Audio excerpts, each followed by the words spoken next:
Welcome, everybody, to the Monthly Movie Dispatch. This is our special Star Wars episode where we're going to do a full recap of the Skywalker Saga. Right, so we're going to be talking about episodes 1, 2, 3, the original trilogy, 4, 5, 6, and the new Disney trilogy, 6, 7, 8. 7, 8, 9. I'm terrible at math, terrible at counting. I was just telling someone today about how terrible I am at counting. Anyway, so we're not going to be talking about Solo, though, and we're not going to be talking about Rogue One. Just what about the made-for-TV Ewok movies? We're not going to be talking about those. Okay. We might mention the holiday special, though. That's fair. This is a good time, though. We should introduce our special guest. We've got Cow Shay here with us. Hello. He's a Star Wars fan. It's true. We're really happy. Are true. Yeah. All right. Yeah, we're really happy to have you, though. I'm glad that you're here. And, we've got Sean, and I'm Nick. The other two guys who are number one on the show, Brandon and Derek, they're not here. They didn't want to talk about Star Wars. But I feel like Cow's going to make up. Or he's going to have the spirit of the Star Wars, excitement. I mean, we're all really excited about Star Wars. I mean, I rewatched the original trilogy, 4, 5, and 6, and then The Force Awakens and The Last Jedi. Sean, I did the whole shebang. The whole Skywalker Saga. The whole Skywalker Saga. Didn't do the Rogue One, or just because I decided to do it like 2 weeks ago. So Right. Yeah. Well, Barrel through. Yeah. And we already decided that we weren't going to talk about those movies in detail. Those are kind of a filler movie. I don't want to say filler, but they're like stuffing. Yeah, they have their own thing. Yeah, so we're just talking about the timeline, I guess, of the episodes. The ultimate vision, as one might say. So I think we should just dive right in because we do have 9 movies that we're going to talk about. Yeah. But just to give you a break, just to give you viewers a structure of how we're doing this, we're going to be going over the major plot points. We're going to be giving some historical either context or fun facts, and then kind of talking about our opinions of each movie, our star ratings, that type of thing. But then we'll probably get into a more deeper review of The Rise of Skywalker. So that's what this is all about. All of us just saw The Rise of Skywalker. Sean, you saw it today. Hours ago. So we're getting hours ago. fresh take from Sean. And me and Cal saw it last night. Not together, but we both saw it last night. And we will. So yeah, this is going to culminate in a review of the brand new movie that just came out. So I just want to say at the top, though, it's going to be all spoilers. So we're going to be talking about plot points of every movie. Mm-hmm. So when we get to The Rise of Skywalker, we're going to dive right in and be talking about the plot. Mm-hmm. And we may or may not reference things that happen in Rise of Skywalker earlier on. So forewarned, if you're thinking you're going to listen to it up until that point. We got the whole enchilada. Yeah, I don't have any plans to say anything, but just right. I'm not going to hold back. It's certainly possible. Yeah. So Chewbacca is Yoda's dad. Yeah. I wasn't expecting that. I missed that part. Okay, anyway. So, episode 1, The Force Awakens. Episode 1, The Phantom Menace. That's the one. Yeah, that Sean, is the one. You're going to kick us off with the plot on The Phantom Menace. Yeah, I'm going to go over some important plot details. So a long time ago in a galaxy far away, Naboo was under an attack. And Obi-Wan thought that he and Qui-Gon Jinn could talk the Federation into maybe cutting them a little slack. But their response, it didn't thrill them. They locked the doors and tried to kill them. They escaped from the gas, then met Jar Jar and Boss Nass. They took a bongo from the scene, and they went to Theed to see the Queen. Then they all wound up on Tatooine, and that's where they found the boy. The boy. Did you know that junkyard slave wasn't even old enough to shave, but he could use the Force, they say? Midichlorians. Yeah. Do you see him hitting on the Queen, though he's just 9 and she's 14? Yeah, he's probably going to marry her someday. Yes. Well, Obi-Wan knew that he built C-3PO, and he heard how fast his pod could go. But they were broke, it's true, so they made a wager or two. He was a prepubescent flying ace, and the minute Jabba started off the race, he knew that he knew who would win first place. Oh yes, it was their boy. Oh, I thought it was going to be Sebulba. Yeah. They caught a ride back to Naboo because Queen Amidala wanted to. Oh my God, I missed out a whole. They went to Coruscant. Yeah, they went to Coruscant, the Jedi Council they knew and want, or something. But then they caught a ride back to Naboo because Queen Amidala wanted to. Frankly, Obi-Wan would have liked to stay. They fought in the epic war, and it wasn't long at all before little hotshot flew his plane and saved the day. And in the end, some Gungans died, some ships blew up, and some pilots fried. A lot of folks were croaking. The battle droids were broken. That was my favorite part. Yeah. And the Jedi Obi-Wan admired most met up with Darth Maul, and now he's toast. Well, he's still here, and Obi-Wan's still here, and he's a ghost. He guesses he'll train this boy, and that's where they leave off at the end of Saga Phantom Menace. begins. Yeah, that was how the saga began. Yeah. Great. The whole saga. Yeah. Great wrap up, Sean. Yeah. Yeah, thanks for writing that. Yeah. So yeah, a lot happened in that movie. That came out in '99, right? Yeah. That was the first of the prequels. It is kind of a funny place for us to start. Like, logically it makes sense. Right. But like there's so much of that movie that's already reliant on you like knowing where it's going. Yeah. That it's like, I wonder if there's anyone who started here in 1999. Right. And I mean, it's also like a point of contention, not contention, but it's like for new people, for new kids coming in, like our kids. Do they start with episode 1 or do they start with episode 4? Yeah. And it is interesting though, because like you know, the saga begins. This boy we're talking about, we all know it's Anakin, who turns into Darth Vader. But what's it like starting with episode 1 when you know that little kid who's flying the pod racer and going woo is going to turn into the big bad guy? Yeah. I don't know. Well, I mean, I've already shown 2 of my kids episode 4, but maybe my 3rd kid, I'll just start him on episode 1 to see just what happens. an experiment. You got some controls, and then you'll you have your kind of branch out. Yeah. It's tough though with the kids because New Hope is such a fun movie for kids, and so is the Phantom Menace. Phantom Menace is a really fun movie. Yeah. But the rest of the series, like, I don't know, Attack of the Clones, we'll get there, and Revenge of the Sith is pretty dark. I don't know, we'll get to those movies, but before we get going, Sean, do you have any like fun facts or historical takes on this one? I put together some fun facts for all of these. For all of them, I did a budget and a box office for each movie. So the budget for this movie was $115 million, and they're all actually pretty similar for the prequels. But this movie made over $1 billion worldwide. Not too shabby. And I believe that's just 1999 money too. So that would be even more today. Yeah. So some fun facts. After the Return of the Jedi, George Lucas became burned out on the series, saying he had no interest in making a sequel, although he remained fascinated by the idea of a prequel. He wrote a 15-page outline of the history of the Empire while writing the original series in order to keep track of important historical information. This became the basis for the prequel trilogy, which he started writing in 1994 after some renewed interest in the series from fans. And I believe a lot of that was driven by the book series,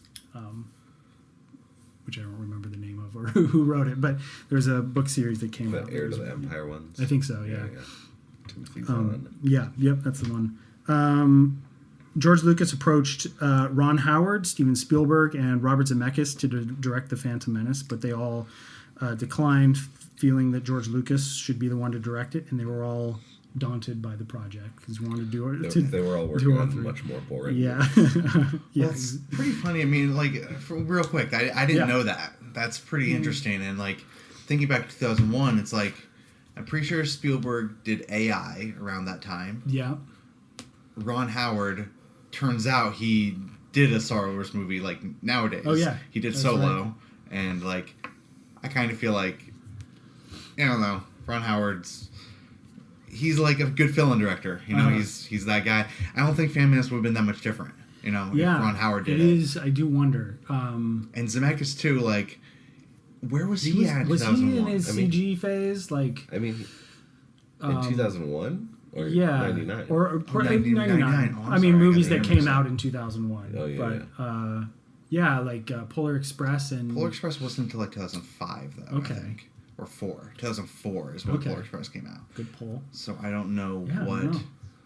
I don't know. what Zemeckis was doing in 2000. Contact came out in 97, I believe. Right.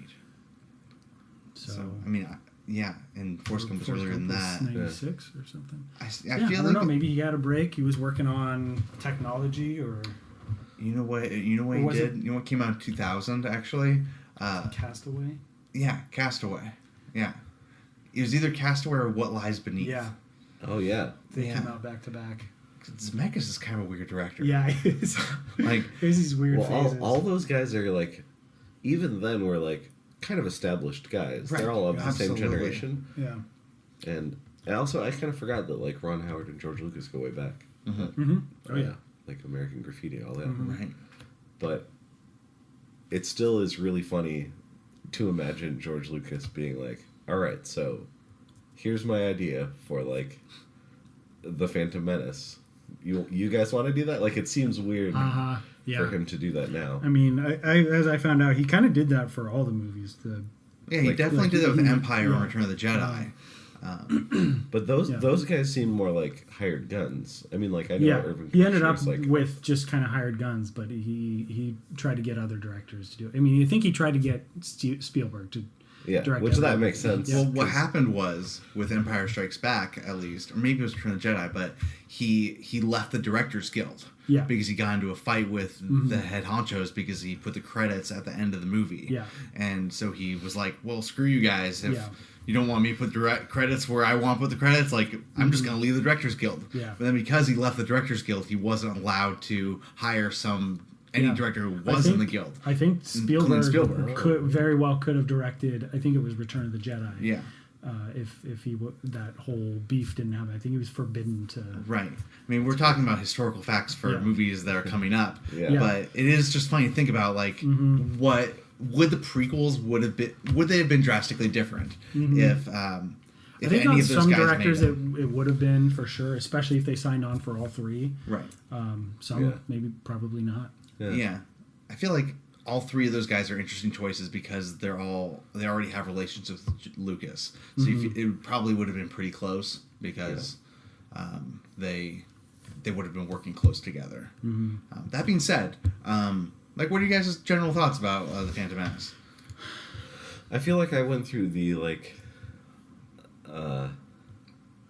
the various stages of, like, growing up and grief and fandom confusion of, like, I was, like, pretty much the perfect age when it came out. I saw it, like, gazillion times in the theaters. Like Phantom Menace and The Fellowship of the Ring. Yep. were right around those times. Both were just, like, nerd things I was obsessed with, and I was right at the exact right age to be able to make money, like mowing lawns and doing whatever, and have nothing better to spend my money on besides just seeing The Phantom Menace over and over and over again. How many times do you think you saw it in theaters? I don't know, like, at least a dozen. Wow. Yeah. So that's like at least $30. yeah, exactly. And then, you know, as you get older, like, and, you know, people, I just remember, like, people, like, ragging on it, like, more and more, and, you know, you just kind of get caught up in the, like, people making fun of it. Like, there's the whole, like, red letter media takedown. I was so into Plinkett's prequel reviews. Yeah. Like I was so. I remember like we were at school and you came up to me and I think we started talking about the Phantom Menace and I had vaguely heard that some people were starting to really not like it, like some other friends, and then I was kind of defending it, and then you were like, I don't know, you should watch this Red Letter video.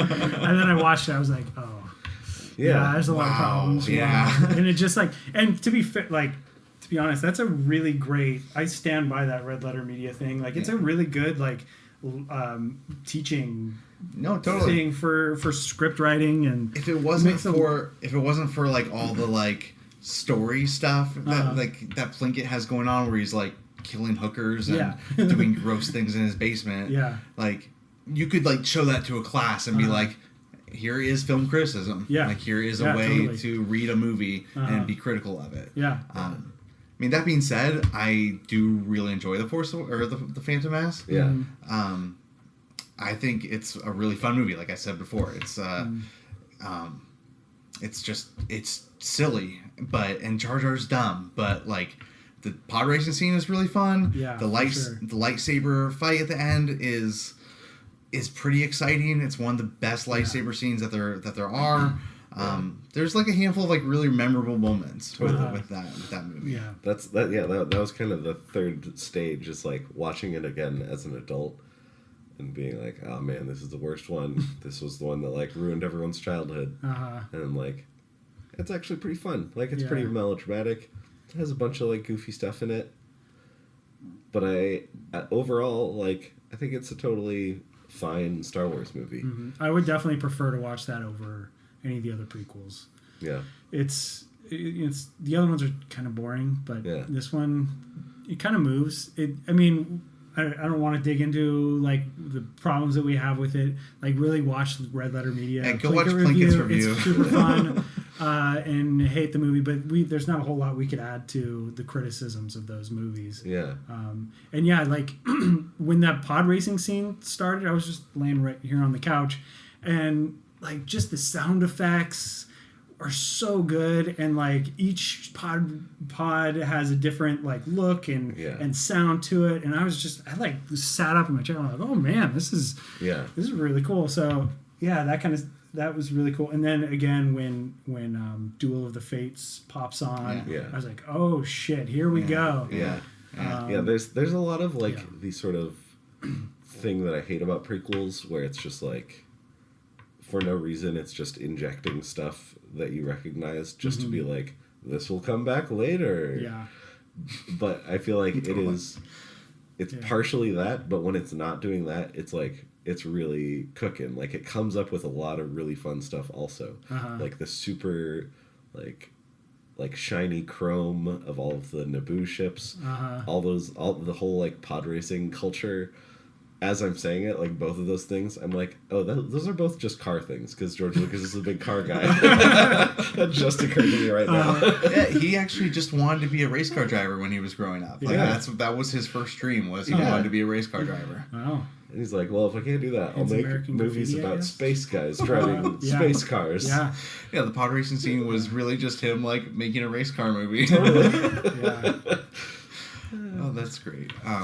I mean, I think the prequel. I think really the biggest problem, maybe not the biggest problem, but Phantom Menace starts you off with this political mumbo jumbo, and Attack of the Clones kind of digs further into the political stuff. And I think, to me at least, that's kind of the fault, a big fault of the prequel trilogy. Is like, well, how about let's move into Attack of the Clones, because I agree. I think Attack of the Clones kind of digs down into the problems of the Phantom Menace. Real quick, do we want to say our star ratings for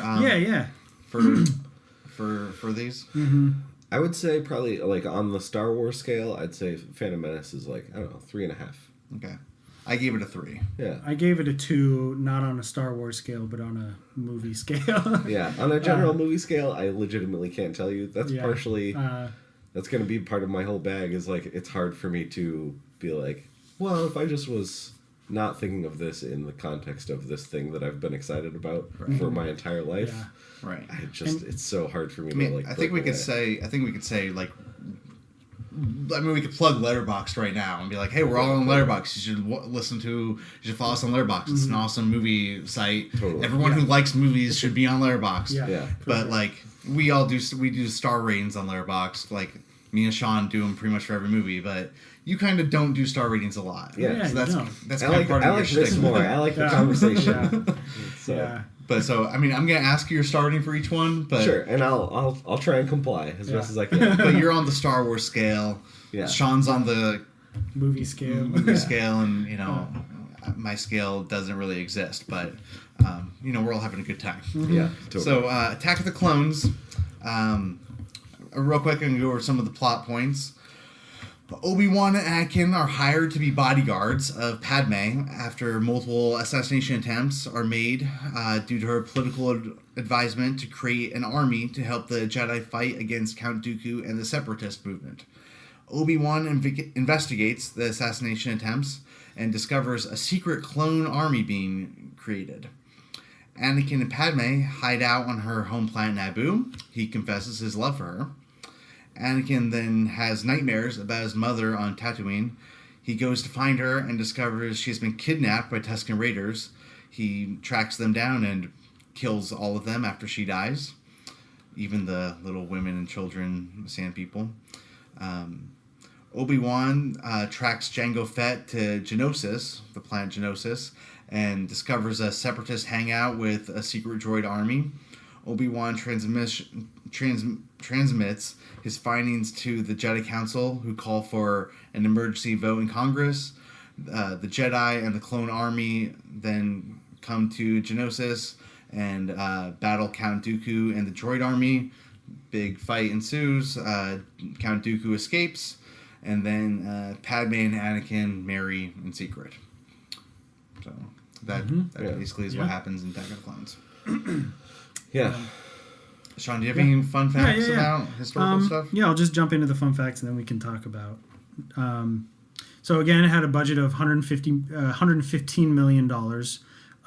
This movie grossed $650 million worldwide, and it's actually the first Star Wars movie, and I believe the only Star Wars movie to be outgrossed the year that it came out.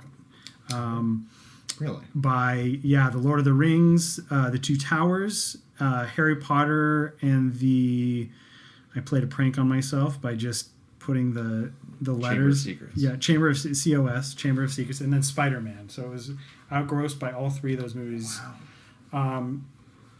As an in-joke, the film's working title was Jar Jar Binks' Great Adventure, to poke fun at fans who... the fan response to it. That's actually something I wanted to mention briefly, just with the I know it's going to be a recurring topic of fandom and how fans interact with Star Wars, and how there's kind of a consistent through line of people treating other people horrible in the name of how much they like Star Wars, and I think that starts with I don't know if it starts, because I think it even happened in the original trilogy, but Ahmed Best, the guy that played Jar Jar Binks, and actually Jake Lloyd, who played little baby Anakin, that's right. both of them talked about this ruined my life. People were so horrible to them for so long. Yeah. And it's kind of weird that because there's no internet back then. It wasn't. It wasn't something we're all just on Facebook and Twitter all the time observing this stuff happening, but so it didn't feel as real or threatening as it might nowadays, but it is, I feel it is notable that even back then people were oh, I didn't like this thing that happened in the movie, so I'm gonna hurt the person who played that character Sure. in real life. Yeah, one last little fact, and it also goes back to the Phantom Menace. This was the first, this is in 2002, This movie became the third film to be released that was shot entirely with the digital camera. And Phantom Menace was actually shot on 35 millimeters. So that was the only 35 millimeter of the prequels. And the reason they did that is George Lucas originally wanted to shoot them all in in digital, but Sony couldn't produce the cameras fast enough. Yeah, I heard about this. He was pretty, like, from the get-go, he was pretty stoked about, like, using all the CG stuff. Like, he was like, I can make anything in a computer. And that's honestly one of the big reasons why he decided to do the prequel trilogy, is because he finally felt like the technology had advanced to where he could tell the story that he wanted to tell, which kind of seems to be a reoccurring theme in this era of early 2000s just like cinema. go for broke CGI. Now I can tell this kind of story. Right.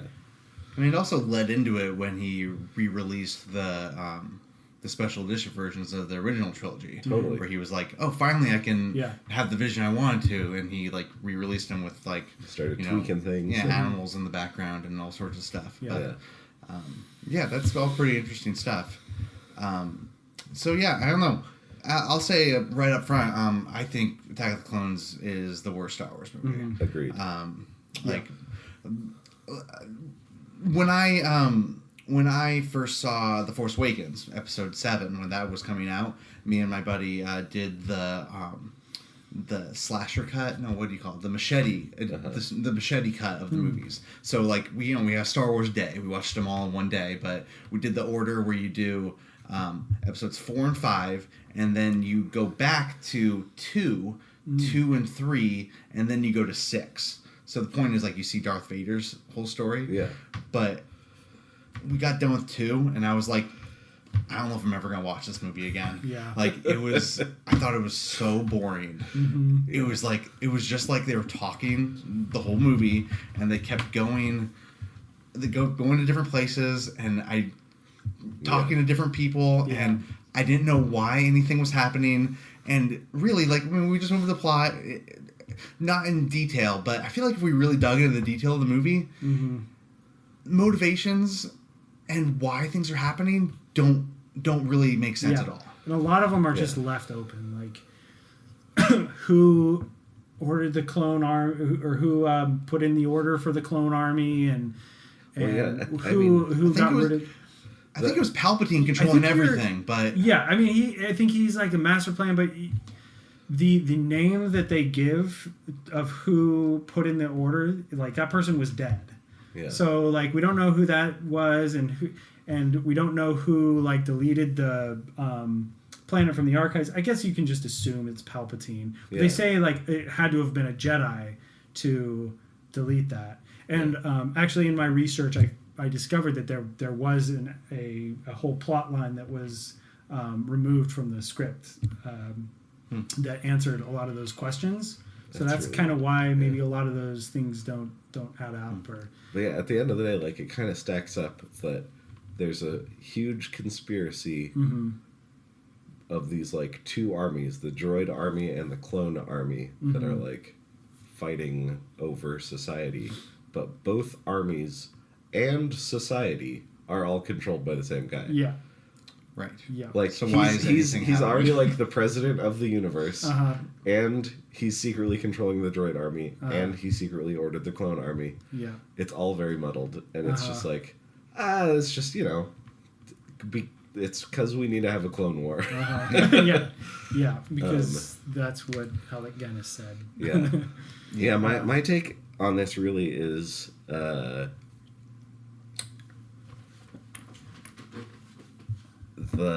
Anakin Padme stuff is such a, like, black hole of charisma. It is like the anti Han and Leia in Empire.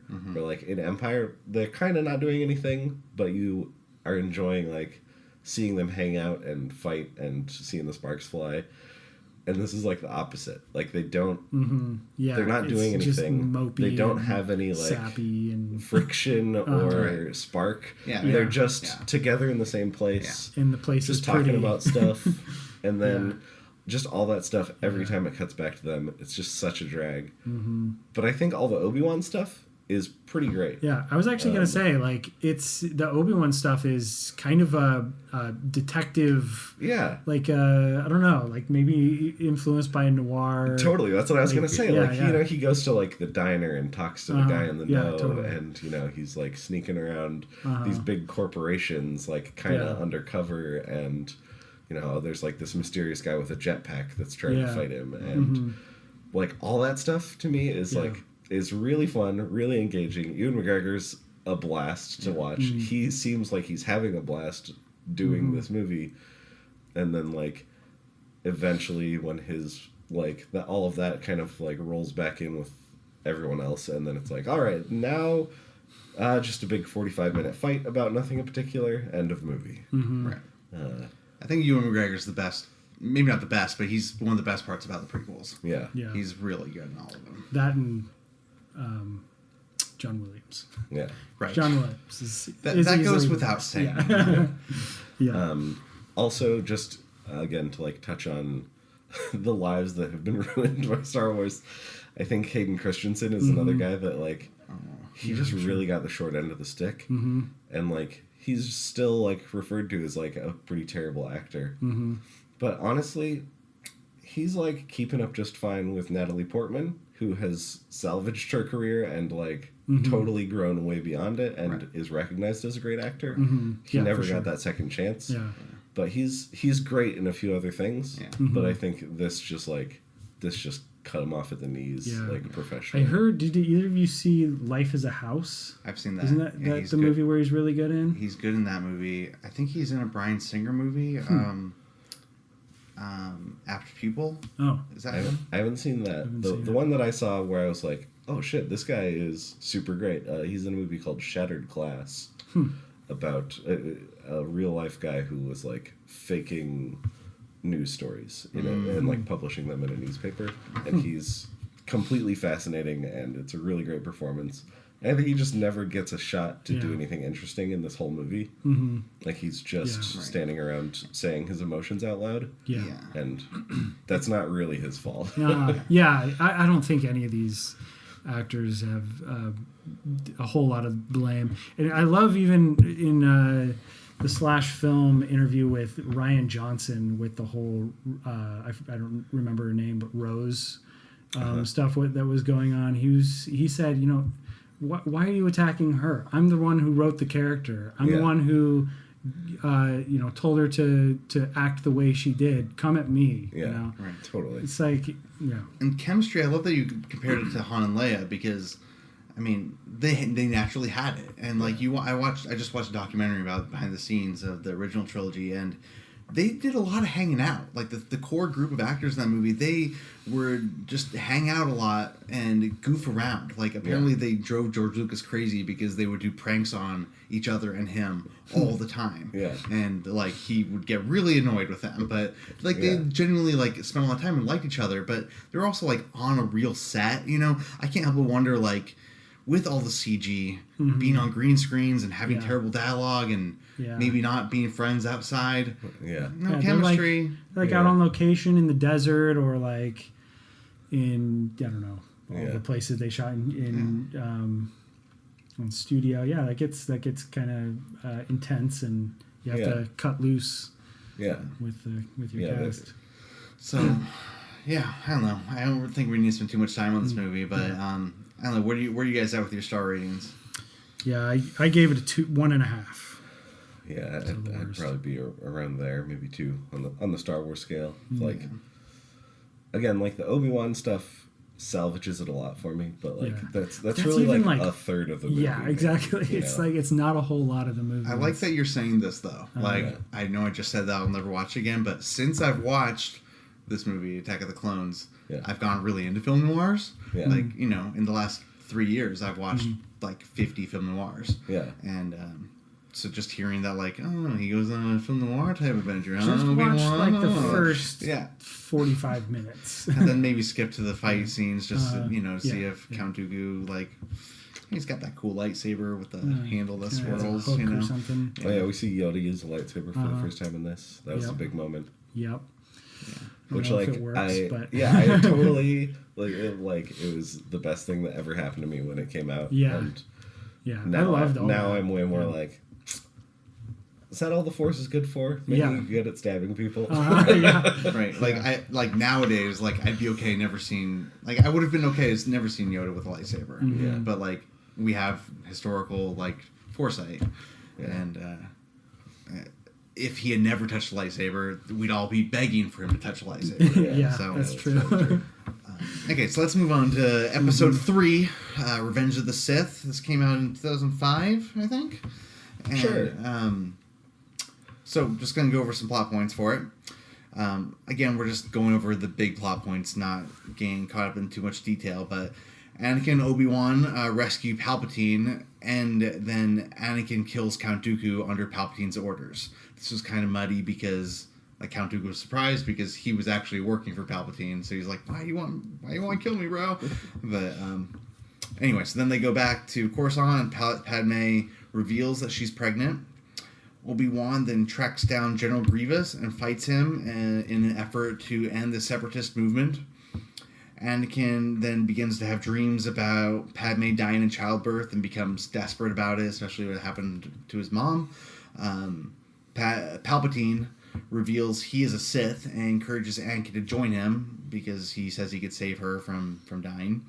Anakin goes and tells the Jedi Council that Palpatine's a Sith, and they go and attempt to arrest him.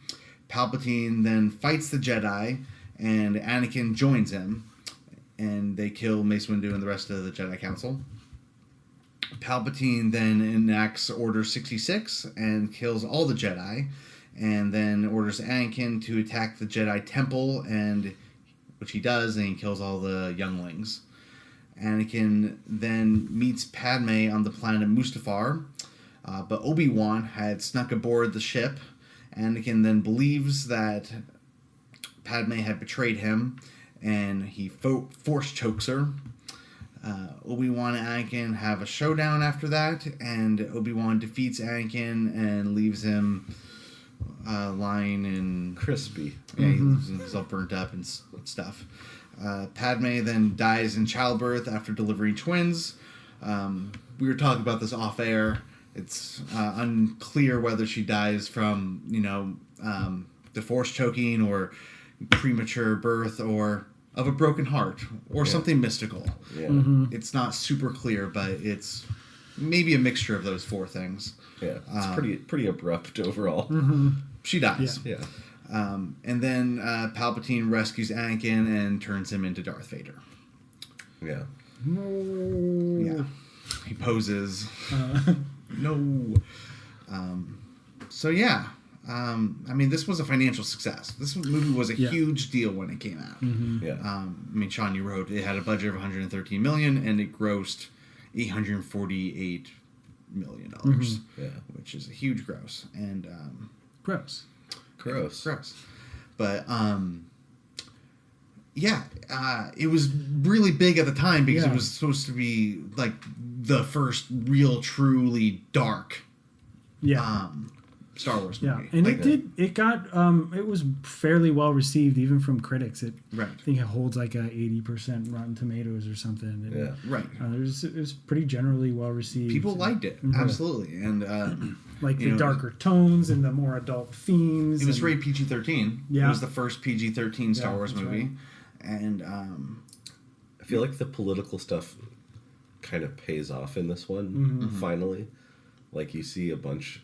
Like, this is the one where, like, you finally... Like, again, I don't know why I'm thinking about this in these terms, but just, like, imagining watching these movies for the first time, like, in this order, you finally, like, get what's going on with Palpatine. right. Mm-hmm. Because he's in the first one, but he's just, like, a congressman. Uh-huh. Right. And you see him around, but he's not particularly sinister.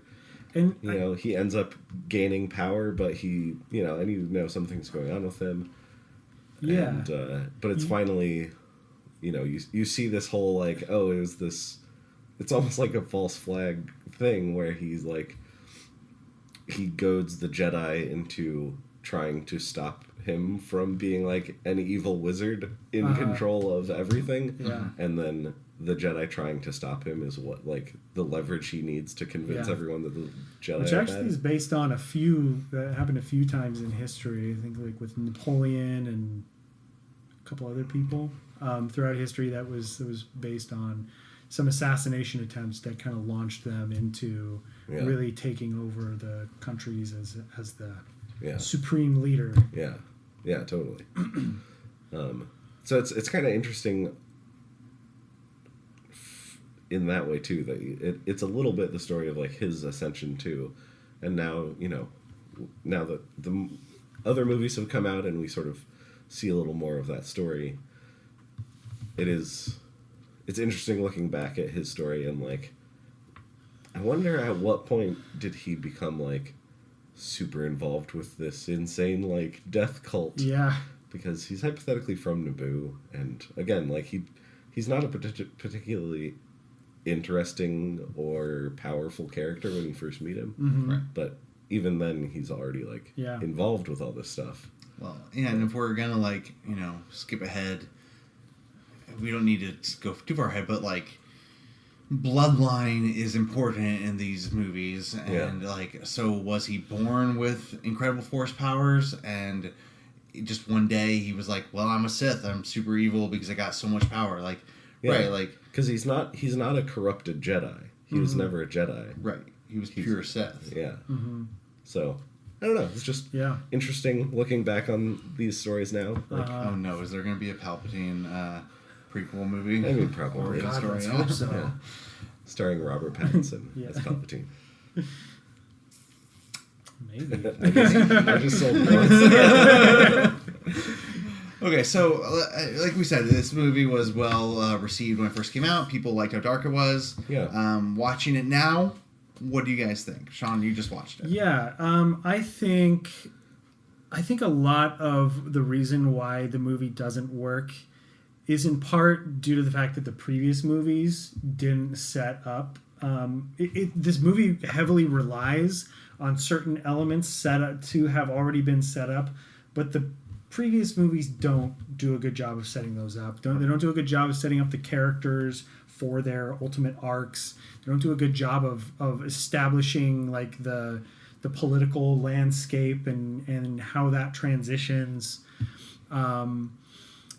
or like really anyone's turn in this movie. That's what I was gonna say. Is like I remember like that turn where Anakin desperately don't kill the Jedi, don't kill Palpatine because he's gonna help me not kill my wife, and it happens just like that. Like just he's like, don't do that. I'm a good guy, but I want him to still be alive. Never mind, I'm killing Mace Windu, and now I'm Darth Vader. You know, and I'm gonna go kill those kids. And it's like, wait, what?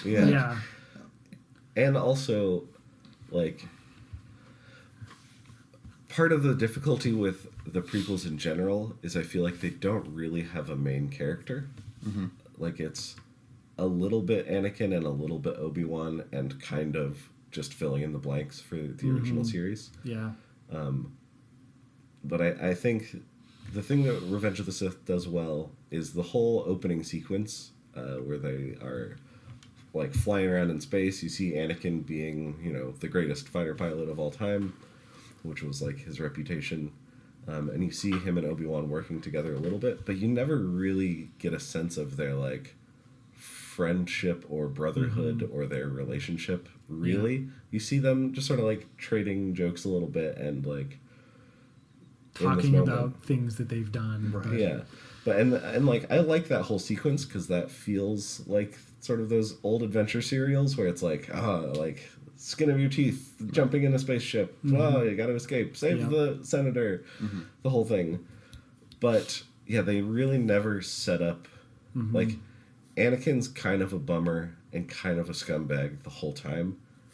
So while I agree that his switch to like, oh man, I hope my wife doesn't die in childbirth, to like, I will burn down the universe and kill this baby for, at the drop of a hat. It simultaneously is too quick and also not that big of a shift. Like, you don't feel the tragedy of it. It just feels kind of arbitrary. Right. Yeah. Instead of like, oh, this is like if you imagine a character that we really like Luke Skywalker, if in Return of the Jedi he is brought to a point where he's like willing to kill a kid to, get what he wants, that would feel tragic because we like him and we know him, but Anakin is just like, yeah, he's kind of this crappy dude. Yeah, and you definitely feel it through Leia and Han, and like their perspective of that and the tragedy of that. Whereas this one, you don't get a good idea of the relationship of Obi-Wan and Anakin. Same with Padme and Anakin. Same with even Palpatine and Anakin. They allude to their kind of friendship, and he's always been good to me. Yeah. And I've been following your career for a long time. Yeah. But you don't get a sense of like what he's done to help Anakin and like be a mentor to him or anything like that. Yeah, totally.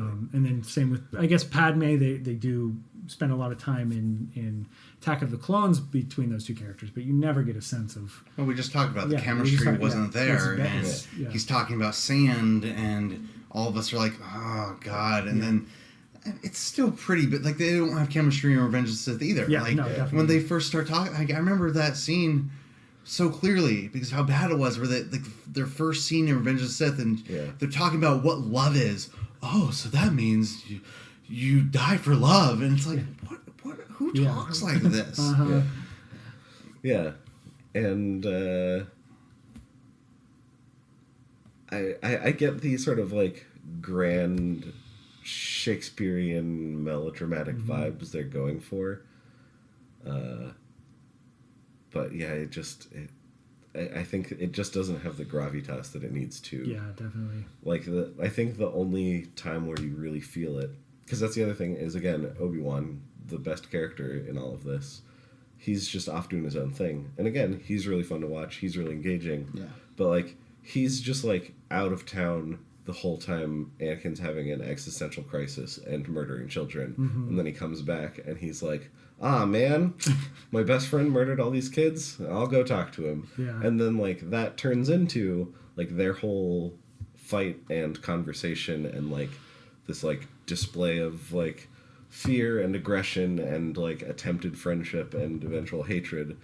That stuff works for me pretty well, and that's pretty compelling because like I think Ewan McGregor sells it really well. Yeah. But even like everything leading up to and after that is just kind of like, yeah, whatever, we gotta get Darth Vader here, so sort of get into the Darth Vader part. I feel like the bones of the prequel trilogy, I'm kind of on board for. I think if someone laid out an outline, maybe like 20, 30 pages of kind of how the prequel trilogy unfolds, I would be on board for it. It's like it's Shakespearean, it's like operatic, and it's a tragic story. Tragic, and it's pretty interesting, but the way that it unfolds and it's pretty messy and doesn't really work out emotionally, especially for the characters. Yeah.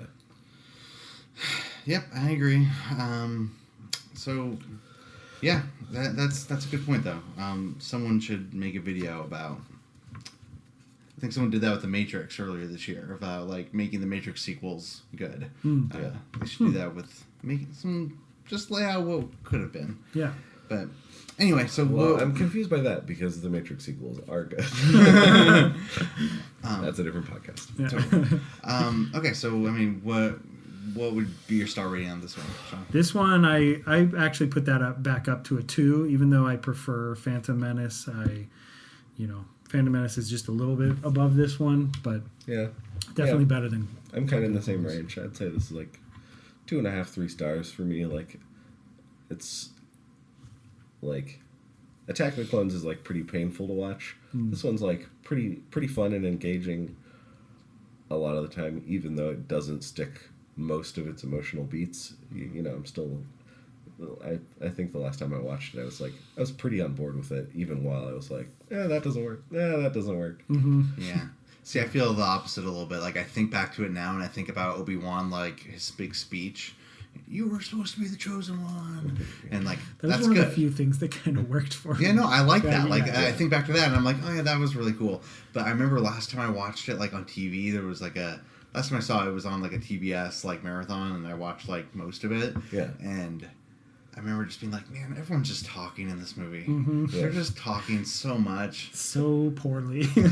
Such bad talking. Ah. Like Kelly walked in halfway through this movie and she was just like, I can't even with this. I'm like, oh yeah, the dialogue's bad in this one too. It's like, yeah, just at that point I was kind of desensitized to it, but it's just. Can I mention one like personal story about this movie? Yeah. This movie I always think about because the day it came out, I skipped school, met up with some buddies. We watched Phantom Menace, Attack of the Clones. I went and got confirmed at church, met the bishop, and then went to the midnight showing of Revenge of the Nice. Sith. And then we went back to my buddy's house and watched the original trilogy. Nice. And, it's like I always have that weird memory of like that was like a weirdly momentous day. Yeah, it's just a weird movie to like center that memory around. Yeah. Yeah. Oh, I'm not gonna talk about my first time I've seen that movie, but yeah, I remember that day very clearly. Like that was. It's a good. I mean, we were in high school. Like that was we're like a excited big about time. Yeah, I mean, we didn't know if there were going to be any Star Wars movies again at that Yeah. point. Like that was the capper. Like Yeah, that. Like that was the last Star Wars movie. Yeah, I mean, George Lucas said several times he was Yeah. never going to do another Star Wars movie. Yeah. and he didn't. He sold it for billions of dollars. Nice work if you can get it. Yeah. Okay, so let's move on to the original trilogy. We're on episode 4, A New Hope. Main plot points of A New Hope. Princess Leia's ship is captured by Darth Vader. Princess Leia stashes the stolen plans to the Death Star into R2-D2, who escapes to Tatooine with C-3PO. R2-D2 and C-3PO are purchased by Luke Skywalker's uncle. R2-D2 escapes to deliver the hidden plans to Obi-Wan Kenobi, and while Luke is out tracking R2-D2, stormtroopers kill his aunt and uncle. Luke and Obi-Wan then hire Han Solo and Chewbacca to bring them to the planet Alderaan, but on their way to get there, Alderaan is blown up by the Death Star, and so then when they get to that location, there's no planet, just the Death Star sitting there, and they get pulled in by the tractor beam. While inside the Death Star, Luke and Han go on a mission to rescue Princess Leia because they find out she's on the Death Star, and Obi-Wan sneaks around and turns off the tractor beam. And then Obi-Wan gets into a fight with Darth Vader and is killed, and the Millennium Falcon escapes the Death Star. And then the Rebel Alliance, since they have the plans, they launch an attack on the Death Star and blow it up. So, Yeah. this was the first movie. Came out in 1977. Groundbreaking film. Yeah, and in a lot of ways, it's kind of like an indie film. You know, like I mean, the budget was $11 million. Literally more than $100 million less than any of the prequels. Yeah. Right. But yeah, I mean, $11 million still is $11 million. But I mean, it grossed $775 million worldwide. Yeah. I mean, crazy. In 1977 money. Yeah. Yeah. And it I think it opened to like 80 theaters its opening weekend, and then moved to like 180 theaters its second week. And like the way that they released movies back then is it's a lot slower and Right. Yeah, and like takes a testing while. the waters. And then they had like multiple re-releases like that year and then the following year. Right. And so it slowly built up to that. Well, the that home much video money. market wasn't Yeah. as much of a thing at all back then, so you kind of had to see it in Yeah. theaters. And I think people were going over and over and over and over and over. Yeah. But Yeah, my dad was like the perfect age for this, and he like remembers. He talks all the time about like going and seeing it, and he'd have to like maybe wait through a showing, you know, because it was like before multiplexes, all that. It was like if your neighborhood theater had it, then there'd just be a line around the block, and then you'd like wait for 2 hours and get into a showing. Yeah, right. And then, No reserved seating back then. yeah, Yeah. and but I think even back then it was such a like zeitgeist thing that Right. everyone was like, "Ooh, I do want to check this out. This sounds fun." so just some fun facts about it. George Lucas was basing this story on Joseph Campbell's hero's journey. If you do some research on that, it really does follow through on that pretty well. Luke Skywalker's original name was Luke Starkiller. Honestly, kind of a cooler name, but you know. Well, sure. Lucas wrote far too much in his script, and he had to cut out a lot of it for budgetary reasons.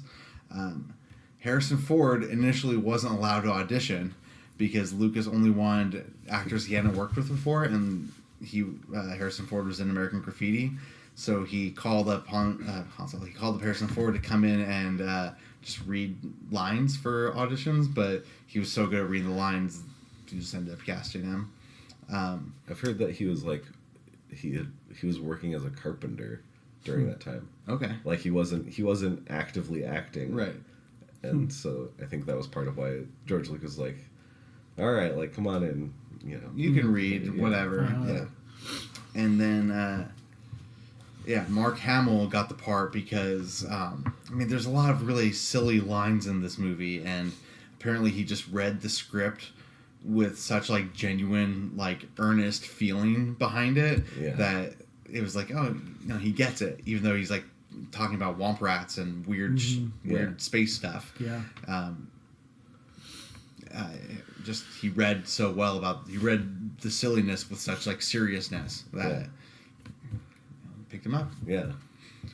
So that's great. Mm-hmm. So this is a classic. This is a bona fide classic. This is like I think at Reckless, the local video store that we go to by our work, they just had the perfect list. I think it was number 1 on the perfect list. Yeah, because hundreds of people in the neighborhood all voting on like what the best movies are, and like just out of a general population of people who still go to a movie store, everyone's like, yeah, Star Wars is great, obviously. Yeah, New Hope. Yeah. Yeah. Number 1, and it is. I that's where I'm at with it, at least. Like, to me, at least, it's like The Godfather Part 2. Like, New Hope is perfect and has so much memorable stuff in it. It sets the page for everything. Yeah. Empire is a little more complicated and puts new ideas forward, and so it's kind of it does something a little different. But New Hope to me is like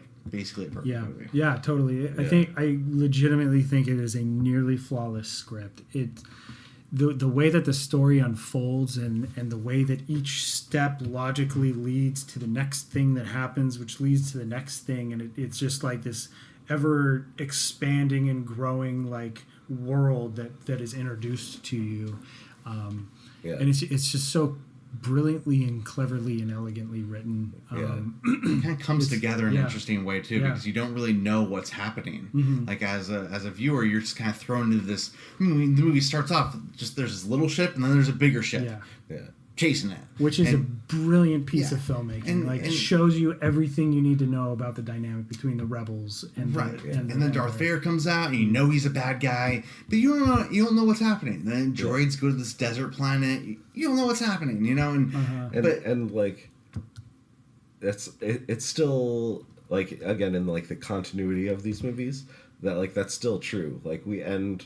The last movie was 20 years ago, like Anakin was still young, and now it's like the babies born at the end of that movie are the people in this movie. Right. So like even in the continuity of the movie, it's just like it just skips you into like, all right, here's this whole new world, like you have to figure out your place in it. And I think it's really brilliant that for the first like, I don't know, half an hour of the movie, 20 minutes, half an hour, we're following C-3PO and R2-D2. Yeah. Like they're like the main characters at first. Yeah, and like they're nobody.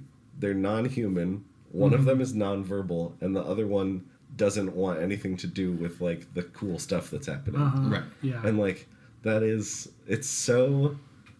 such a fascinating way to begin, where you're just like, all right, so there's this huge epic space battle with like an evil robot man who will like strangle you with magic. But like our story is about these little like nothing people. Right, like C-3PO would have been happy just talking to moisturizing Which I know that idea is actually kind of lifted from an idea that, A Hidden Fortress is a Kurosawa movie where like a lot of ideas from Star Wars like sort of like originated or he's borrowing from. Yeah. And like that movie has these like is mostly about these two bumbling like these two characters, dipshits who they're just after gold. They're just in the middle of this giant war and they're just like wandering around. And to do that as a way of like universe building is really fun. Yeah, for sure. Because then you don't have to buy into like whatever Darth Vader's big evil plan is, or like whatever Princess Leia's whole situation is. You see it, you participate in it a little bit, but then it immediately goes to like, all right, so these two garbage droids go down, you meet this loser kid who wishes that he was part of this bigger thing. I was going to go down to the top station and some hamburgers. And it's just great.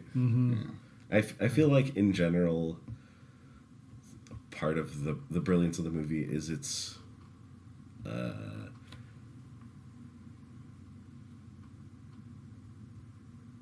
it feels like it's not like a callback, but it's like referencing older stuff that feels familiar. I've made up a term for that. Okay. I don't know if it works. Okay. I feel like it's an homage film. Totally. And I think like that goes along with like Drive and Brick even. It's right there. Yeah. And a bunch of other movies. But it's like, it's a callback to all these different things. But Star Wars does it, New Hope does it a little differently. It's like, it's a callback to like mythology and like, but at the same time, samurai movies and Westerns and Flash Gordon. Totally. And it's like, it's such a mixture of so many different interesting influences that he's paying homage to, that it's like something completely new and original, and it's like a love letter to those things, but also it's it's fascinating the way it like pulls all that in to be like, so you guys know all about these kind of movies, so we're just gonna smoosh them all together and we're gonna make this one like really fun. Like it's even though it is like very mythic and following the structure, it's like the characters are all hilarious. They're like bickering the whole time, you love the dialogue of them bickering is so fun. Yeah, for sure. Yeah, just Han is just giving Luke a hard time the whole movie. And, what's that flashing behind? Will you stop? And just like they have this like dynamic that just feels so real. They all three have such a great dynamic. Luke and Leia, like Luke's cute little crush, and then like when Han is kind of giving him shit for he says, "You think a girl like that and me could get the," just kind of giving him a hard time about it. Well, I was talking to Cal about this like at work after I rewatched them, because I was like actually like really focusing on that kind of love triangle for whatever reason this viewing, because it's like it's interesting because like it's there is like a love triangle, but it's not super explicit, like it's not like a major part of the movie. It's not a plot point, right? It's just like a thing that is happening. Like Luke's got this crush on Leia, he clearly does. I mean, he's like checking her out when he's in the stormtrooper outfit. He's and like even when he first sees the hologram of her, he's like, "Who is she? She's beautiful." Right. But then after they escape the Death Star and Luke has his first big mission, you can tell he's already more confident than he was before. Like he's not as whiny. He's kind of carrying himself a little better. And that's that scene that you just mentioned where Han's kind of like, "Well, what do you think? Like, you think a guy like me and a girl like her?" And Luke's like, No, I don't think so at all. And that's like him kind of for the first time staying up to Han. And and then they have like the whole end sequence and stuff.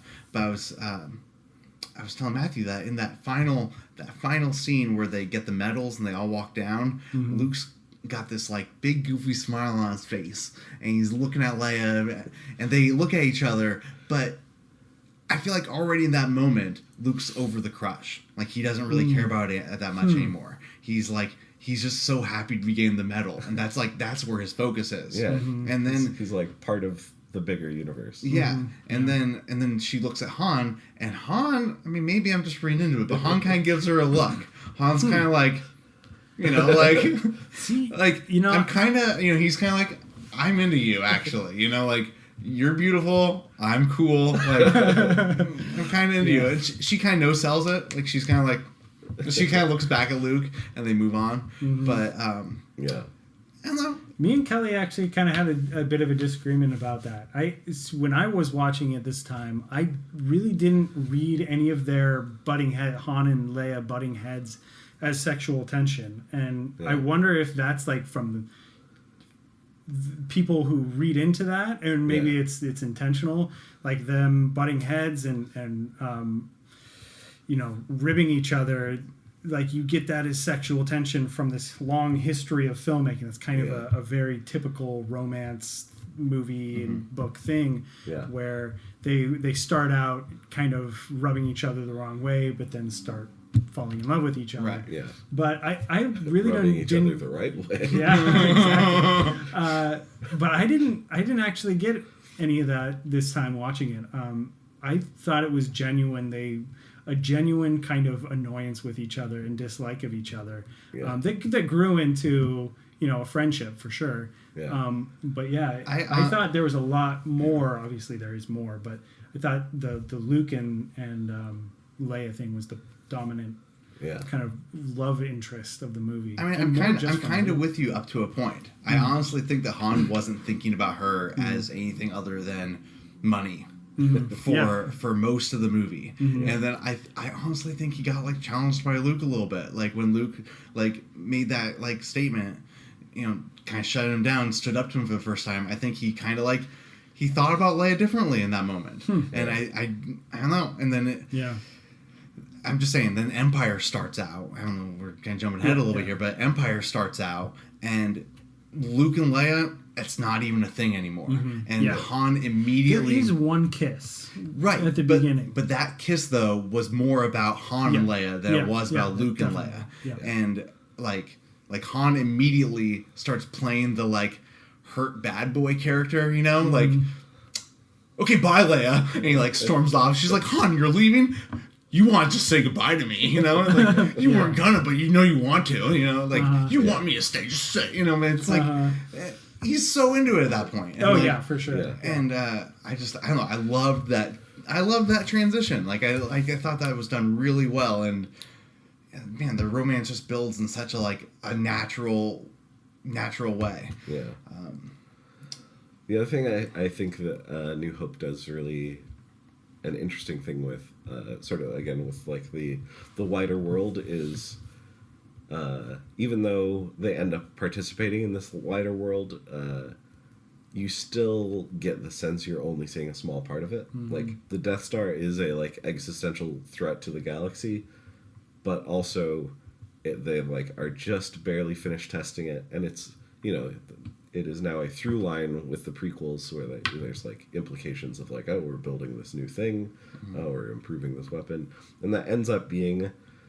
Like, they return to that well a lot in, like, good and bad ways. Like, sometimes it seems like when they're making a Star Wars, they're just like, oh, no, a Death Star again. But also, in some ways, the, like, technological development of the universe is something that you see throughout the course of the universe, or the course of the movies. This sort of, like, idealized world of the prequels, and then, like, this messy, war-torn... situation in A New Hope, and then you sort of see things grow and progress from there. Yeah. But one thing I was thinking about is that it's interesting that Darth Vader is simultaneously introduced in the movie as like this ultimate evil, and also he's subservient to Grand Moff Tarkin, who is subservient to the Emperor, who we never see in the first one. It's like the implication is like there's just like this evil empire is so huge and so unstoppable that like even though like they successfully blow up the Death Star, even in this movie it's like, I mean, you didn't even kill Darth Vader, who wasn't even the big bad of the Death Star, and the big bad of the Death Star wasn't even the Emperor. It's like, not that I think it's like, it's hard not to talk about things in terms of like franchises, because we're all like programmed that way now by Marvel to be like, oh, it's all set up. Everything's always set up all the time. But it is really admirable that they can tell this like grand epic story and also include all these implications that the world is so much bigger than what we are seeing already. Mm-hmm. Like this movie matters, and also there's more out there. Mm-hmm. Right. Yeah. Yeah. Well, speaking of more out there, I think we should move on to episode 5. But what do you guys think about your star ratings for A New Hope first? At 5 stars, man. 5. Yeah. Easy. Yeah. Cool. So, Empire Strikes Back. Main plot points. The Rebel Alliance is hiding on Hoth and are attacked by Darth Vader and the Imperial forces. People escape. Luke goes to Dagobah and trains with Yoda. Han, Leia, and Chewbacca are chased by Darth Vader. It's like a whole long part of the movie where they're being chased. They eventually go to Cloud City to hide with Lando Calrissian. Lando turns them over to Darth Vader, who then freezes Han in carbonite and sets a trap for Luke. Luke leaves Yoda and goes to Cloud City. He duels with Vader, who reveals that he is Luke's father. Luke's hand is cut off by Darth Vader, and he falls down a shaft. Yep. And then he's rescued by Princess Leia and the Millennium Falcon. Yeah, I'm glad that one was a pretty quick synopsis of it, because I actually found a lot of really fun little facts about this movie that I'm going to share. So this one was a $23 million budget, so quite a bit more than A New Hope. It didn't make as much, 538 million worldwide, so down by a little bit. That's such a big... Yeah. Oh yeah, it was huge. So after the massive success of Episode 4, Lucas hoped to become independent from the Hollywood industry, choosing to finance the sequel himself with $33 million, partly in loans and partly from the earnings of the previous film. That's a huge risk. Yeah, for even sure. Even for a big done. franchise, that's a huge risk. Yeah. Yeah. In an early draft of the film, Lucas added the plot twist that Vader was Luke's father. He then went back and re-outlined the backstory of Anakin and Obi-Wan, which later became the basis for the prequel. So it actually wasn't until he was writing Empire that he came up with the Luke's father thing, and that birthed all that Anakin and the whole history of that war. Also, wasn't that not in the script? Like, only a handful of people actually knew about the twist? Yeah, so that was... very few people knew about it. And I forget the actor's name who played Darth Vader, not the voice, David but the... Prowse. Yes. Good pull. But yeah, he was told to say something like, no... Obi-Wan killed your father, I believe, is the line that he was saying. That's the script he got. And only just before shooting Luke's close-up for that scene, he was told that that's what the twist was. Is Yes, that basically someone was like, hey, Mark, actually Vader is Luke's father. Yeah. What? No, it can't be true! So yeah, that's the story of that.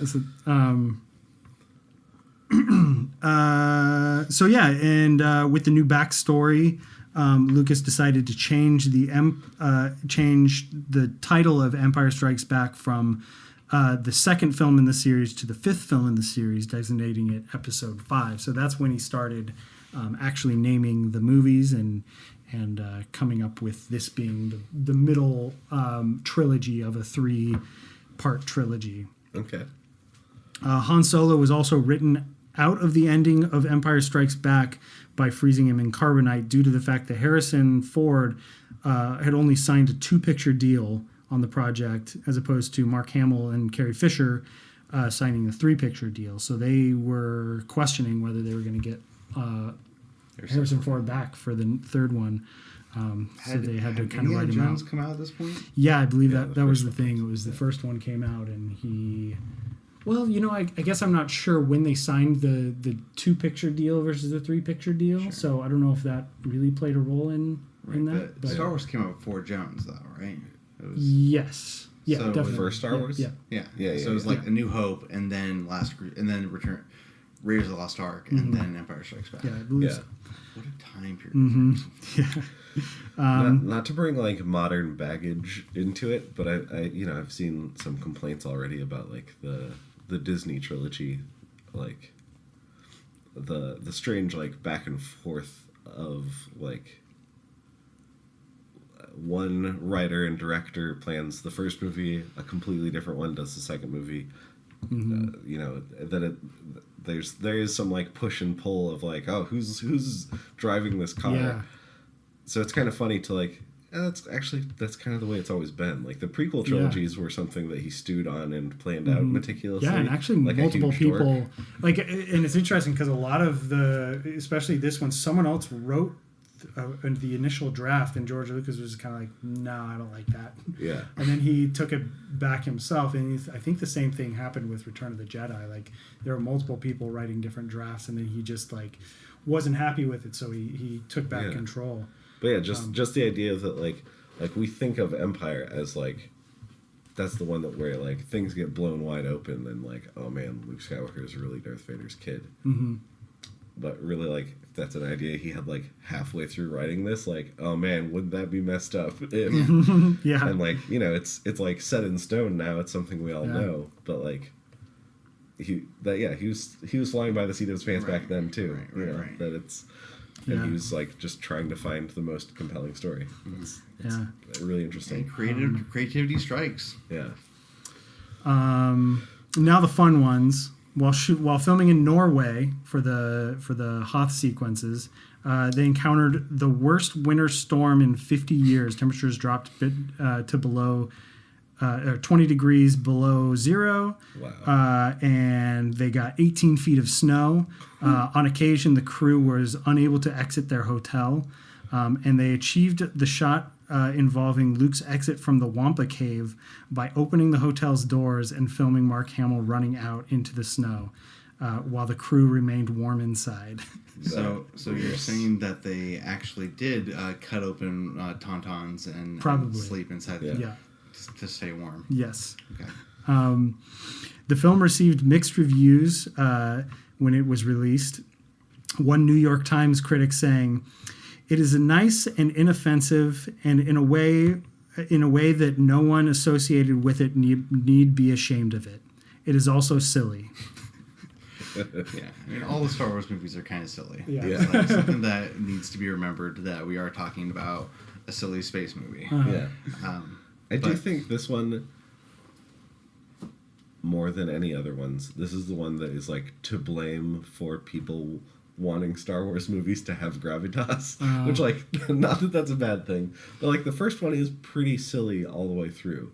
It is still like moving, and like especially like Obi-Wan talking about the Force is like, that's like a solemn moment. But this is the one where it's like, oh, like these are like pretty interesting characters who have real emotions and like that we care about, rather than just like, it's really fun to see spaceships, this has a lot going into it.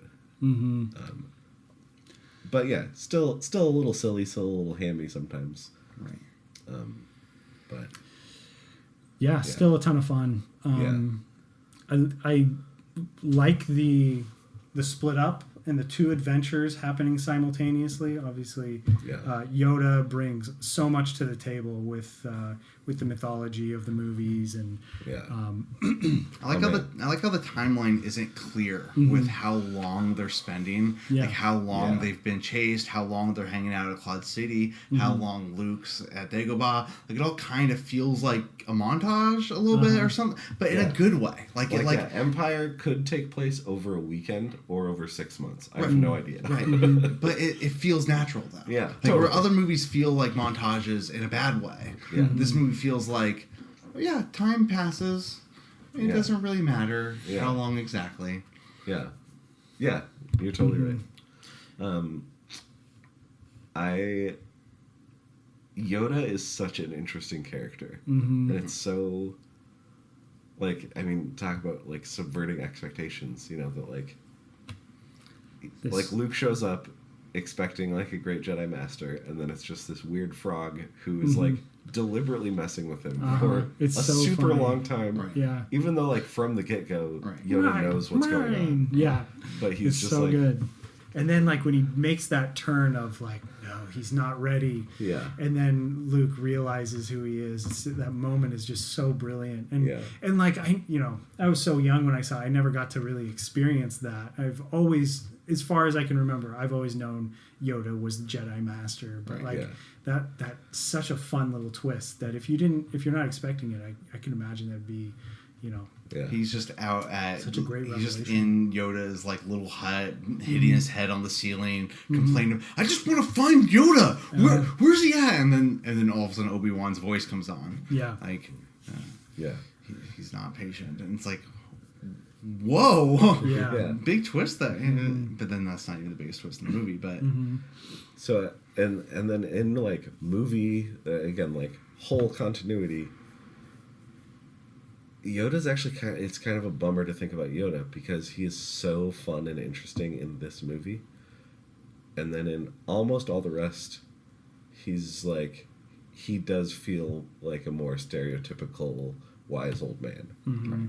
Like he's not fun in any of the Yeah, other movies no. except The Last Jedi when he comes back and he's like kind of mischievous again. Right. But yeah, just that twist of like,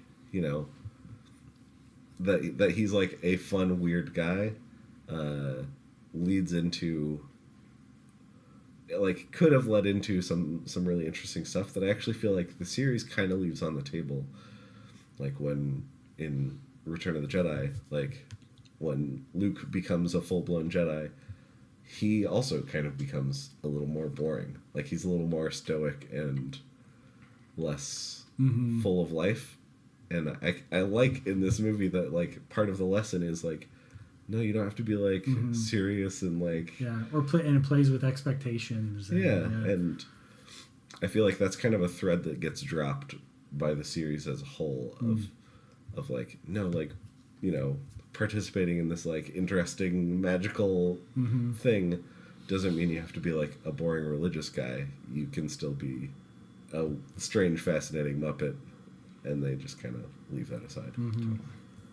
Yeah. Well, I feel like we could talk about Empire Strikes Back Totally. So I think we should just move on to the next movie real quick. How would you guys rate this one? Also 5 stars for me. Yeah, I'd go 5 stars for me too. I dropped it down 1/2 star, 4.5. I don't think that this movie like has the flow of the first one. Like everything in the first movie is just like perfectly grows out of what came before. This one, it's like it's kind of chunky in that like this or something kind of out of nowhere pushes these characters to into the next scene, and then I feel like I have to say I wasn't a huge fan of the Han and Leia stuff. I don't know if it's a 2019 their thing. electric romance. It's like the dragging her around, which The Force Awakens. I kind of brings agree. back up. I don't agree that they're like, I think they have a lot of chemistry. I love how they get together. I love that like that moment where he's helping her. She's like, I don't need it. I love all that. There are scenes like that. I will say though that I noticed that Leia totally gets sidelined in this movie. Like in the first movie, she's standing up to Vader. Like she calls him like a lapdog. Vader. And this movie, like she doesn't even talk to Vader, and he's there. Like Vader takes them all in and captures them all, but they don't have a line with each other at all.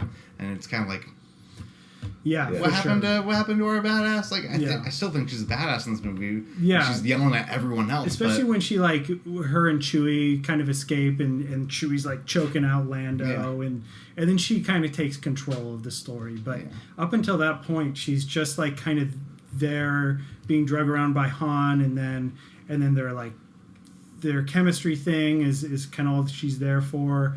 And then even when Lando comes in, then she's like, Lando's just hitting on her. But so just those. She seems like kind of out of her jumped element in this movie, which like in the first movie or in original A New Hope, she makes any situation her element. She has like no problem taking it.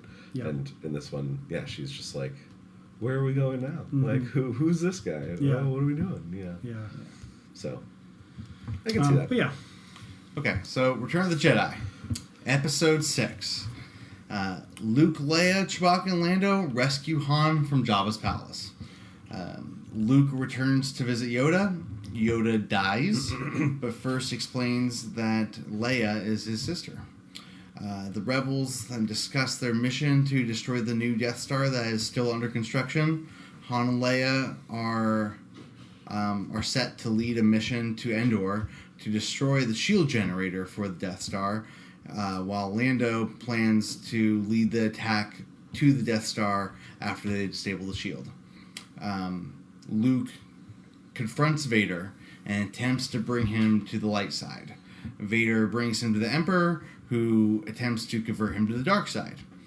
After a duel with Vader, Luke declares he is part of the light side and he is a Jedi Knight. The Emperor then attacks Luke. Vader then saves Luke and throws the Emperor down a shaft. The Death Star is then destroyed by Lando. So, again, huge success. Financially. Yeah, a little bit more money spent, $42.7 million, box office of $572 million worldwide. Okay, going off of what we were just talking about with Leia, kind of like not having a super compelling arc in Empire. I've been thinking a lot about this movie this week, because, like, what would you guys say the arc of any of the characters besides Luke is in this movie? I don't think there are. Yeah. I mean, Leia finds out that she's Luke's brother, and she has a moment with that. Yeah. And then like Han has a moment of like insecurity too.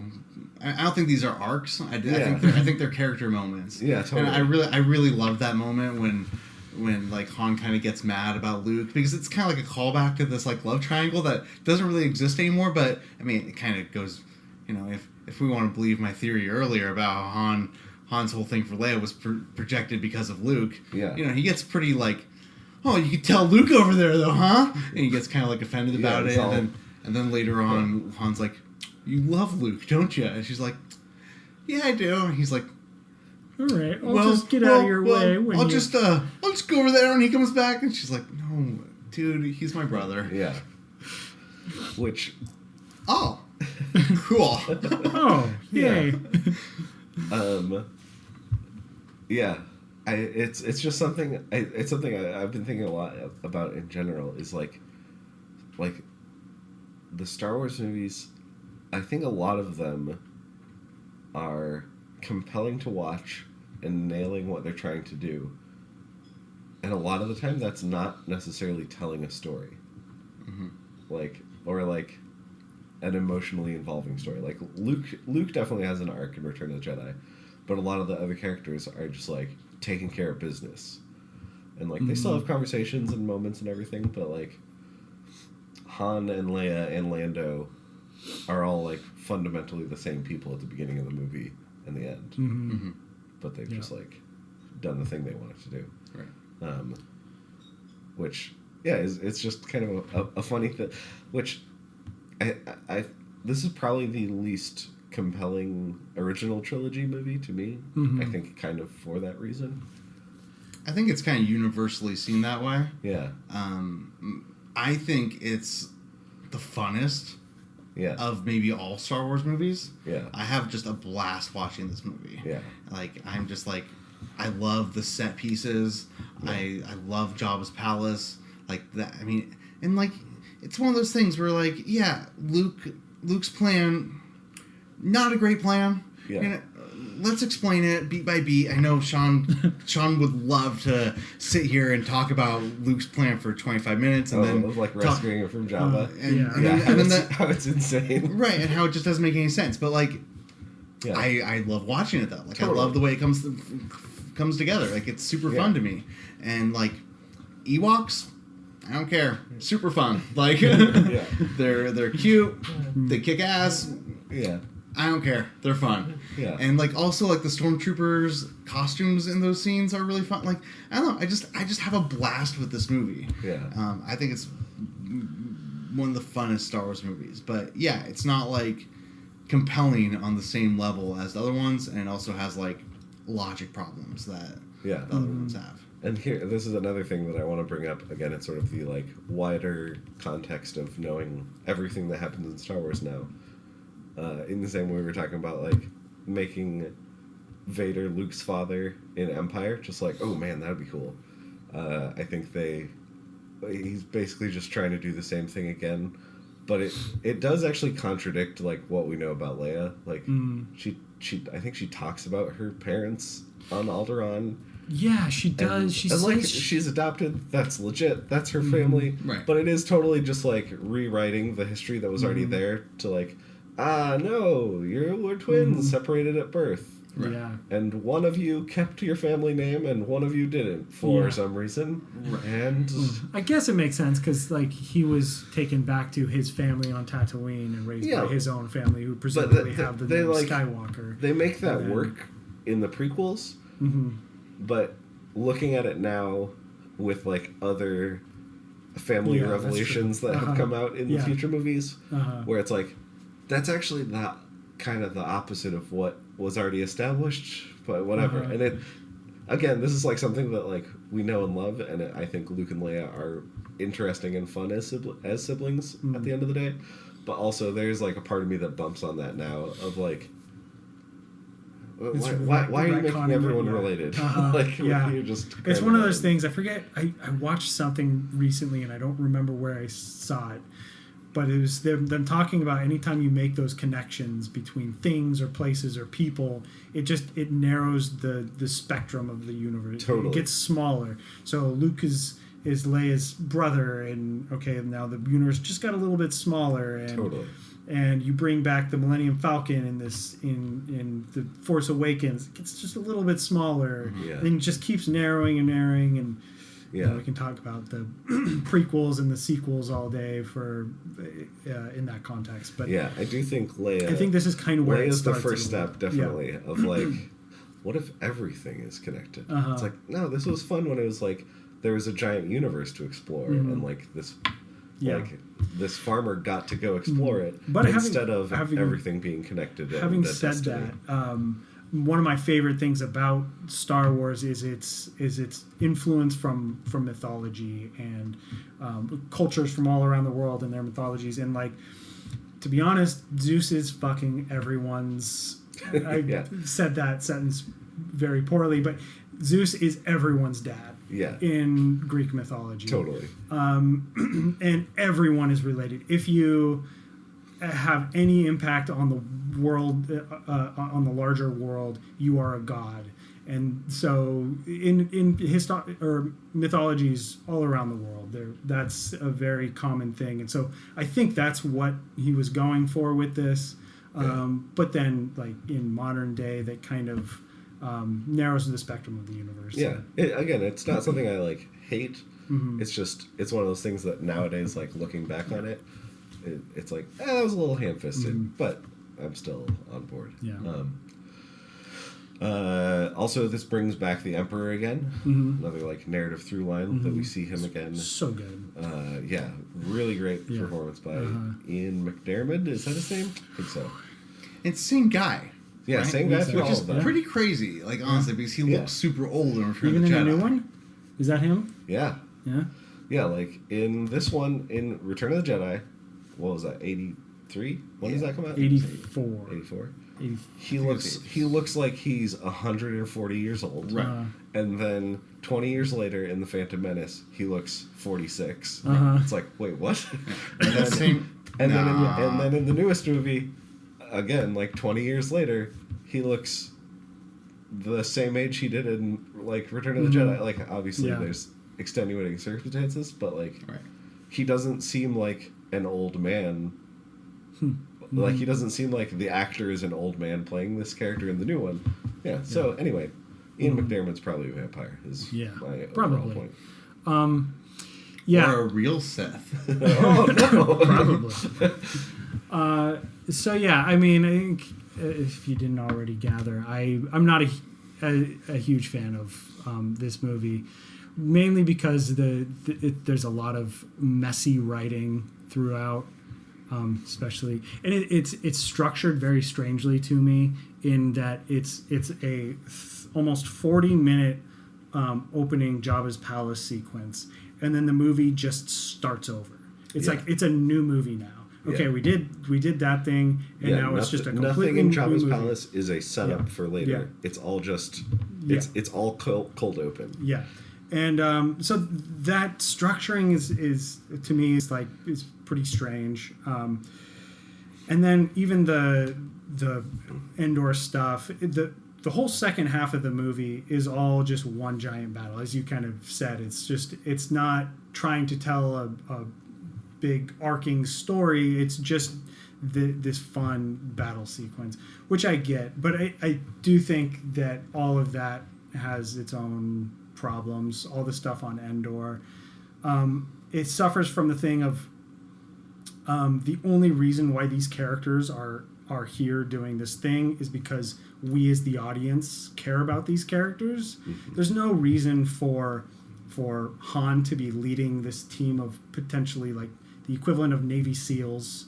Yeah. There's no reason for a Leia who's a badass for sure, but she's a diplomat and a politician and I guess like gets turned into some kind of general, but she's a leader. There's no reason for her to be on this planet. Same on with the front line, chasing after stormtroopers on bikes. There's no reason for C-3PO or R2-D2 to be there. Why would they be like there? How do they even get around? Yeah. Lando being the general and flying the Millennium Falcon. Yeah. It's like we were just talking about this. Where like Lando was like a city he's a mayor. Yeah, he's like a mayor. Like or he runs a city. He's like a city planner or something over on this gambling city in the clouds. You know, and like neutral to a bad guy, not on board with being a rebel. Right. Mm-hmm. And then it's like, oh well, actually he's leading this mission. So, but even weirder, it's like he goes from mayor to, oh man, I feel bad about everything that went down with Han, to the next time we see him is like a few months later, he's been working as a palace guard at Jabba's. And then when he gets back to the rebellion, they're like, General Calrissian. It's like, wait, what? Yeah. That's some nepotism. In fairness, though, I'm pretty sure getting the job at Jabba's palace is probably not the hardest thing. He might have just had that for like 2 weeks. Yeah. He could have just, there's probably a lot of turnover. Yeah. It seems like a lax hiring process. I mean, Jabba kills a lot of his henchmen pretty, nonchalantly. Yeah. So, but I mean, I hear you, Sean. Live fast, die a giant green hairy pig falling into a pit. Yeah. Yeah. I mean, I think, like, in terms of, like,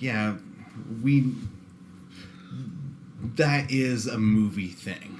Like, we care about these people, so we want to see them on the front line. Who cares about the other Navy SEALs? Like, yeah. But I do think, like, we've seen enough of Han grow over the course of these few movies to know that he is a good leader and would be fit for. I mean, he's not like. I don't know I don't know if we really see anything like that I mean, we definitely don't experience it. We know that he was doing stuff on Hoth, potentially in not a high up leadership position because he was like going out on patrol. So I don't really know what he was doing there. And then that whole movie, he's just running away from the Empire. Yeah, he's got some good skills though. In those, in those I mean, he's a smuggler. Yeah. So I guess there's that. But why is he like leading? And there's a lot of other problems. Like they get so sidetracked by this whole plot with the Ewoks, and I don't even mind the Ewoks at all. Like they're the most heroic and selfless characters in this whole movie. Yeah. Everyone else just seems to be to be ignoring what's important. Yeah. And like Leia goes off with the Ewoks and is like getting her hair braided while they're supposed to be blowing up this shield generator and they spend all this time with the Ewoks like telling stories and like and then like in the end it all works out but because the Ewoks come and help him. But it's just like the main plot of this movie gets totally sidetracked for a large period of time, and then when the actual forces come to blow up the Death Star, they're like dying left and right. Meanwhile, you're like, well, what the hell were they doing? Getting their hair braided and telling stories. They should have been like working on, and then they go down there with I could go on for a while. Yeah. They go down there with no plan whatsoever on how to blow this thing. But yeah. I don't know. There's a lot of problems. And then I also didn't really buy into the whole why Luke thinks he can turn Vader. There's a lot of stuff that didn't work for me in this movie. But yeah, good yeah. I do think some of this is addressed in the later movies in funny ways. Like I do think that like Luke is kind of presented in this movie as this like stone cold badass a little bit now. Like he wears all black. He just knows stuff. You know, he's super confident. Yeah, and like on the one hand, I think that works for him, and I think that's genuine and fun and interesting for him. But also, I kind of like that the later movies question that like he is. That was hubris. It's a little hubristic or like. Yeah, just he's like, I'm gonna do this. Like, I'm gonna do this. I'm gonna nail it. There's no way I could screw this up. And like we see in later movies, like that approach doesn't always work, because then if you do screw up, it shatters your self-identity. Yeah, right. Star Wars is full of these like plans that could never really work out. But one in a million shot. Yeah, but then they work out. Yeah, and I mean, The Last Jedi was like the first one where the plans don't work out. Yeah, it's like it's 1 in a million shot, and you didn't hit the one. Like, right. And no one does, and then everyone dies. Yeah, and no one's happy. Yeah, but I really like the sort of the Luke plot line of like once he turns himself over to Vader and like that whole idea and everything with the Emperor. Like the Emperor is such a great is manifestation of evil, which